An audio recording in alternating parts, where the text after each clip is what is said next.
Telugu Desam party Janasena పార్టీతోనూ Bharatiya Janata పార్టీతో పొత్తులు కుదుర్చుకున్న తర్వాత ఇన్నిన్ని సీట్లకు మేము డిక్లేర్ చేస్తున్నామని చెప్పి చంద్రబాబు నాయుడు గారు ఒక ట్వీట్ ఇవ్వటం, అదే రకంగా జనసేన పార్టీ అధ్యక్షుడు పవన్ కళ్యాణ్ గారు వారి లెటర్ హెడ్ మీద ఒక్క సంతకంతో ఇవన్నీ సీట్ల షేరింగ్ ఈ రకంగా ఉన్నాయని చెప్పిన తర్వాత జన్మత్ పోల్స్ అనేటటువంటి ఒక సంస్థ చేసినటువంటి సర్వే, అంటే పొత్తుల ప్రకటన తర్వాత చేసినటువంటి సర్వే, అది కూడా మార్చి 13వ తేదీన చేసినటువంటి సర్వే ఫలితాలు బయటకు వచ్చినాయి. దాని ప్రకారం కనుక చూస్తే మళ్ళీ తిరిగి వైఎస్ఆర్సీపీ ప్రభంజనం ఆంధ్రప్రదేశ్ రాష్ట్రంలో పొత్తు ప్రకటన తర్వాత రాబోతోంది అనేటటువంటిది ఘంటాపదంగా చెప్పారు. వారిచ్చినటువంటి ఆ లెక్కల ప్రకారం కనుక చూస్తే వైఎస్ఆర్సీపీ 119 నుంచి 122 స్థానాలు కైవసం చేసుకోబోతోంది అనేటటువంటి మాట ఘంటాపదంగా చెప్పడమే కాకుండా తెలుగుదేశం పార్టీ, జనసేన, భారతీయ జనతా పార్టీ కూటమి 49 నుంచి 51 స్థానాలకు మాత్రమే పరిమితం అవ్వబోతోంది అనేటటువంటిది చాలా ఖచ్చితంగా వాడు చెప్పడమే అనేటటువంటిది ఇవి వైఎస్ఆర్సీపీ శ్రేణులకన్నీ అందరికీ కూడా ఆనందం కలిగించేది. సో పొత్తుల నేర్పుతో అధికారాన్ని చేపట్టి ఇవి తనకున్నటువంటి కేసుల నుంచి తప్పించుకోవాలని చూసేటటువంటి చంద్రబాబు నాయుడికి ఇది తప్పనగా ఒక శరాఘాతంలా తగులుతుందని చెప్పడంలో ఎక్కడా కూడా ఆశ్చర్యం లేదు. అదే రకంగా దేశవ్యాప్తంగా కనుక పార్లమెంటు ఎన్నికలు జరిగితే వచ్చేటటువంటి ఫలితాలు కూడా జన్మత్ పోల్స్ అనేటటువంటిది మార్చి 13 నాడు అంచనా వేసింది. సో వారు చేసినటువంటి సర్వే ఫలితాల ప్రకారం దేశవ్యాప్తంగా పక్కన పెడదాం, ఆంధ్రప్రదేశ్ రాష్ట్రంలో 19 నుంచి 21 స్థానాలు వైఎస్ఆర్సీపీ కైవసం చేసుకోబోతోందనేటటువంటి మాట చెప్తూనే తెలుగుదేశం పార్టీ, జనసేన, భారతీయ జనతా పార్టీ కూటమి 3 నుంచి 5 స్థానాలకు మాత్రమే పరిమితం అవ్వబోతోందనేటటువంటి ఒక వార్త ఏదైతే మళ్ళీ తిరిగి వాళ్ళు రిలీజ్ చేసినారో ఇది తప్పనిసరిగా జనసేన పార్టీకి, భారతీయ జనతా పార్టీకి, ముఖ్యంగా చంద్రబాబు నాయుడు ఒక రకమైన మరొకసారి దుఃఖాన్ని కలగజేసేటటువంటి అంశంగా మనం భావించాలి.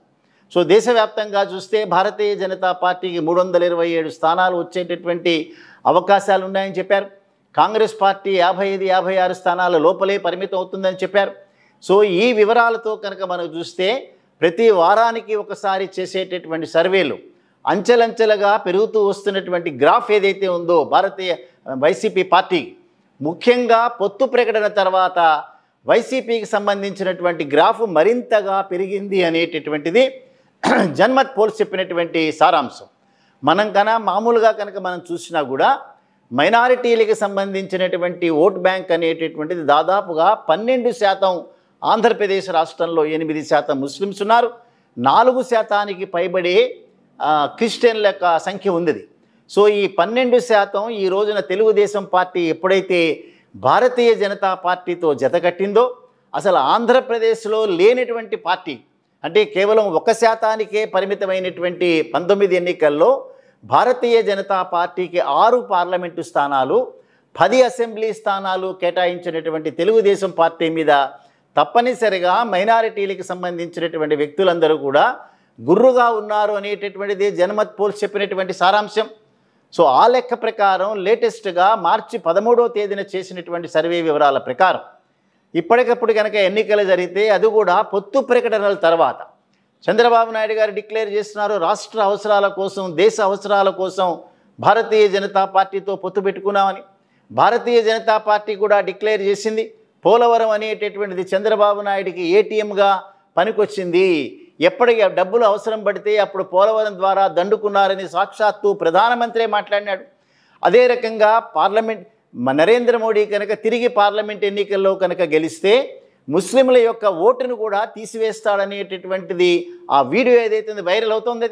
ఇవాళ వారిద్దరూ కలిసి ఒక చోట చేరి ఒక వేదికని పంచుకోవటమే కాకుండా ఆ వేదిక మీద నుంచి గడిచినటువంటి కాలంలో మేము చేసినవన్నీ కూడా మర్చిపోతున్నాం, అంచేత దేశ అవసరాలు, రాష్ట్ర అవసరాలు అని చెప్తే నమ్మడానికి ఆంధ్రప్రదేశ్ ప్రజలు సిద్ధంగా లేరనేటటువంటిదే ఇవాళ జన్మత్ పోల్స్ చెప్పినటువంటి వారి యొక్క సర్వే ఫలితాలు.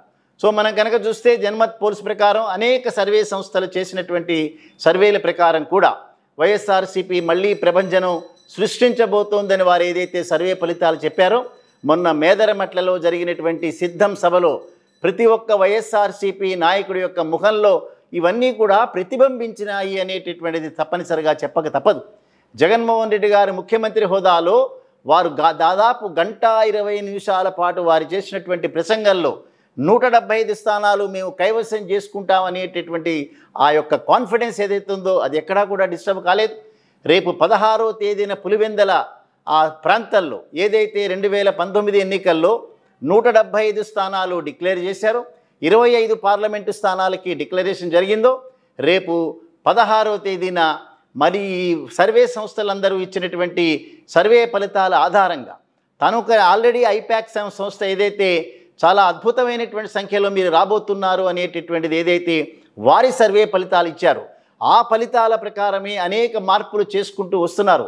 ఇవాళ చిలకలూరుపేట నుంచి మల్లెల రాజేష్ నాయుడు అనేటటువంటి వ్యక్తి స్థానంలో కావటి మనోహర్ నాయుడు అనేటటువంటి గుంటూరు ప్రాంతానికి సంబంధించిన వారిని తీసుకొచ్చినారు చిలకలూరుపేటలో. అదే కాపు సామాజిక వర్గానికి సంబంధించినటువంటి బలమైనటువంటి నాయకుడు మరలా మరొక కాపు సామాజిక వర్గానికి సంబంధించినటువంటి గుడివాడ అమర్నాథ్ని అనకాపల్లి స్థానం నుంచి గాజువాక స్థానానికి తీసుకొచ్చినారు. సో అనేక రకాలైనటువంటి మార్పులతో పాటుగా ఇక మార్పుల్ని మేము ఎక్కువ చెయ్యము, 1-2 తప్ప అనేటటువంటి డిక్లరేషన్తో రేపు 16వ తేదీన జగన్మోహన్ రెడ్డి గారు చేసేటటువంటి ప్రకటన మీద ఆంధ్రప్రదేశ్ రాష్ట్రం అంతా కూడా ఆతృతతో వెయిట్ చేస్తుంది. ఏవైనప్పటికీ కూడా జన్మత్ పోల్స్ అనేటటువంటిది రైట్ ఫ్రమ్ ది బిగినింగ్ ఎప్పుడు సర్వే ఫలితాలు చేసినా అవన్నీ కూడా జగన్మోహన్ రెడ్డి గారి వైసీపీ పార్టీకే ఫేవరబుల్గా ఉంటాం మనం గమనించాం. మరొకసారి సర్వే కూడా 119 నుంచి 122 స్థానాలతో మినిమంతో కైవసం చేసుకుంటాయని చెప్పారు. ఇవే రకమైన ఫలితాలు టైమ్స్ నౌ చేసినా లేదా ఇండియా టీవీ అనేటటువంటి వారు చేసినా ఎవరు సర్వే చేసినా కూడా ఫలితాలన్నీ ఏకపక్షంగా ఫ్యాను ప్రపంచమే సృష్టించబోతోందనేటటువంటి మాట చెప్తూ వచ్చారు. చూద్దాం రాబోయేటటువంటి 2 నెలల కాలంలో జరగబోయేటటువంటి ఎన్నికల్లో అనేక సర్వే ఫలితాలు నిజమవబోతున్నాయా లేదా మరింతగా ఎక్కువగా వారు సంపాదించేటటువంటి అవకాశం జగన్మోహన్ రెడ్డి గారి భాషలో చెప్పాలంటే 175కి 175 స్థానాలు గెలుస్తామనేటటువంటిది ఆంధ్ర రాష్ట్రమే కాకుండా దేశ ప్రజలందరూ కూడా ఆతృతతో ఎదురు చూస్తున్నటువంటి ఒకే ఒక ఫలితం ఆంధ్రప్రదేశ్లో శాసనసభ ఎన్నికల ఫలితాలు. చూద్దాం రాబోయేటటువంటి రోజుల్లో ఏ విచిత్రాలు ఆంధ్రప్రదేశ్ రాష్ట్రంలో జరగబోతున్నాయో.